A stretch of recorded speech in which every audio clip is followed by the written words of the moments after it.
प्यारे साथियों नमस्कार, मैं कौशिक नौगाई आपके अपने YouTube channel no confusion sir में एक बार फिर आपका स्वागत करता हूँ। साथियों, मैंने अभी जो है कुछ दिन पहले आपको आर्टिकल डिटर्मिनर्स के बारे में जानकारी दी थी, जो मैंने ए एन और द के बारे में बताया था ना।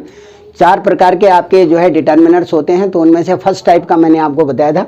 हालांकि मैं इसकी कंबाइंड वीडियो भी आपके सामने जो है पहले डाल चुका हूँ, लेकिन आप लोगों का कोई ऐसा रिस्पॉन्स नहीं आया क्योंकि वो वीडियो थोड़ी लंबी थी, 12-14 मिनट की थी।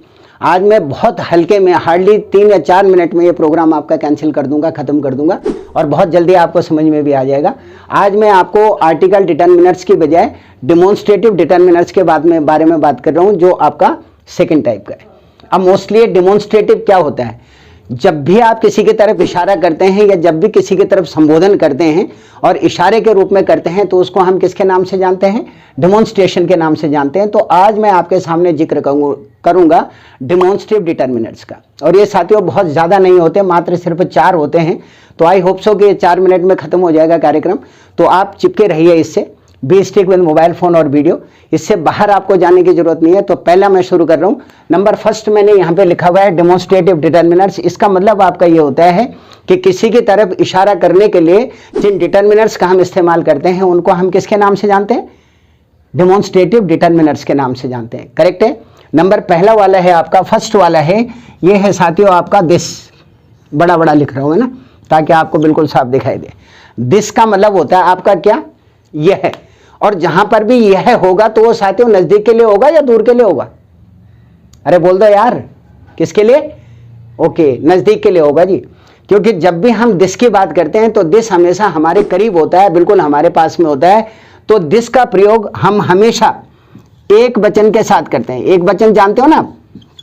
एक वचन का मतलब होता है आपका सिंगुलर, यानी जिसमें आपका एक ही हो। और नजदीक के लिए किया जाएगा, नजदीक के लिए किया जाएगा, जो बिल्कुल आपके करीब है उसके लिए किया जाएगा। और सिंगुलर के लिए साथ किया जाएगा, उसके लिए हम यूज करेंगे किसका? दिस का।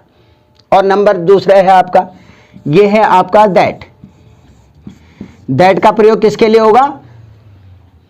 एक वचन के लिए होगा, लेकिन दैट का मतलब होता है वह, और दिस का मतलब क्या होता है? यह।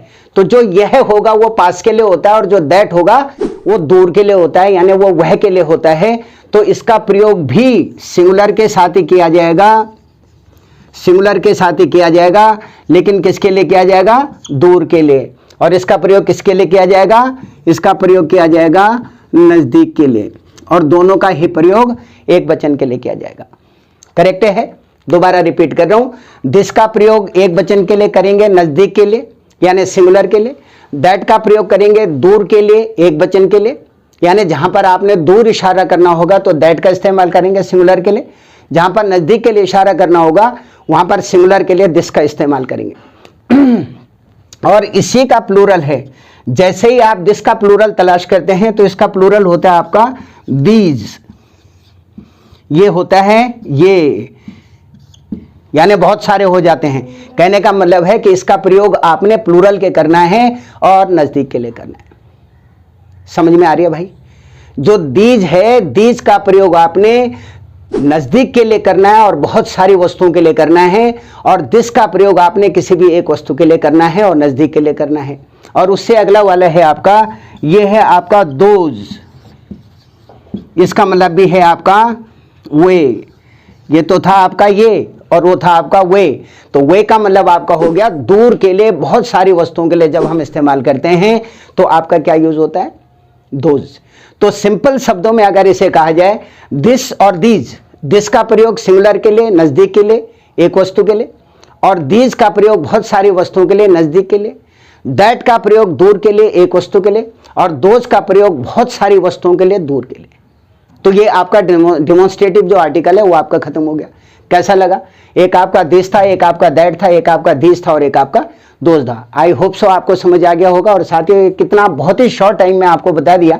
ऐसे ही मैं इसके पॉजिटिव डिटर्मिनर्स फिर आपके सामने लेके आऊंगा, जो अलग अलग प्रकार के रिलेशन के बारे में बात करेगा। तो पहले मैंने आपको ए एन और द के बारे में बताया। आज मैंने आपको दिस, दैट और दीज के बारे में बताया। जो पहला वाला था वो आपका आर्टिकल डिटर्मिनर्स था, और जो ये दूसरा वाला है कि आपका डेमोन्स्ट्रेटिव डिटर्मिनर्स है। और अगला मैं पॉजिटिव आपके सामने लेके आऊँगा। तो प्लीज़ इसको लगातार देखते रहें, मैक्सिमम लोगों को शेयर करें, ज़्यादा से ज़्यादा लोगों तक पहुँचाएँ, आपके उज्जवल भविष्य की कामना के साथ। और उम्मीद करता हूँ कि आप इसको ये ज़रूर पसंद करेंगे और मैक्सिमम लोगों तक पहुँचाएंगे। Thank you very much.